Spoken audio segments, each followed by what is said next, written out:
U.S. Secretary of State Mike Pompeo speaks during a meeting with North Korea's director of the United Front Department, Kim Yong-chul, at the Park Hwa Guest House in Pyongyang on July 6, 2018. Andrew Harnik, AFP, Getty Images. Negotiations with North Korea are like driving down one of its poorly maintained roads, full of bumps and potholes. The rule of thumb is not to become too desperate for positive results. As U.S. Secretary of State Mike Pompeo returns from yet another trip to Pyongyang, he has discovered that the only thing tougher than putting meat on the bones of the scanty Singapore agreement is trying to pin the North down on deliverables that President Donald Trump is desperate to take credit for. The four-paragraph declaration signed by Trump and North Korean leader Kim Jong-un in Singapore on June 12 was long on promises and short on specifics.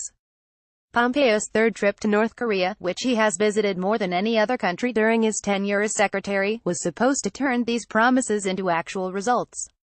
But the only concrete meetings set to follow the visit are working-level discussions on the repatriation of the remains of Korean War-era U.S.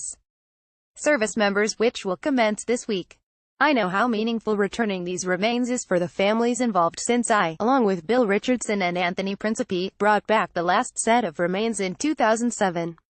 Yet this sounds far from a done deal, even though Trump is already boasting that it has happened.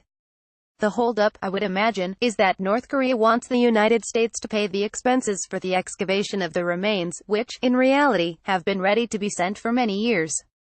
The money extorted this way can amount to hundreds of thousands, if not millions, of dollars paid directly to the Korean People's Army. Pompeo also stated that progress was made on talks to decommission a missile engine test site, but there's no conclusive deliverable here. And, again, Trump has claimed that this has already happened.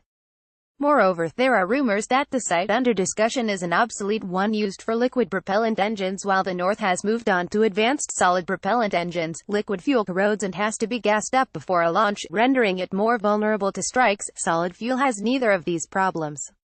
By boasting about policy successes that have not yet happened, the president not only risks embarrassing himself but also puts undue pressure on his point person. This invariably gives leverage to the North Koreans, as well as to the Chinese should we need to call on them for help. It also runs the risk of settling for less at the bargaining table than originally sought. Pompeo stated that working-level denuclearization talks would continue, but that in itself was tantamount to admitting failure, since the trip was supposedly the antidote to inefficient talks.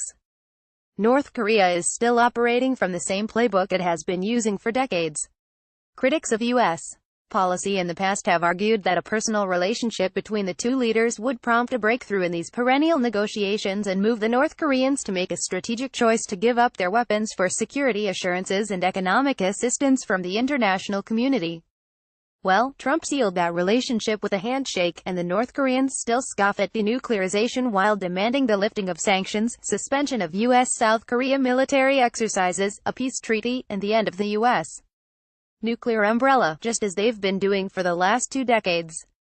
In the meantime, the United States has already sacrificed an important alliance equity thanks to Trump's unilateral suspension of the joint military exercises with South Korea, while giving up rhetorical ground by his adoption of the false North Korean description of these regular defensive exercises as provocative war games.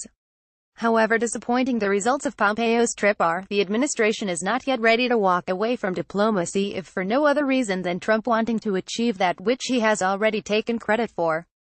But realistic strategies have been blocked off by the moves of a president who lacks any broader strategy for Asia or for U.S. allies, and instead blunders from conflict to conflict, leaving a trail of collateral damage.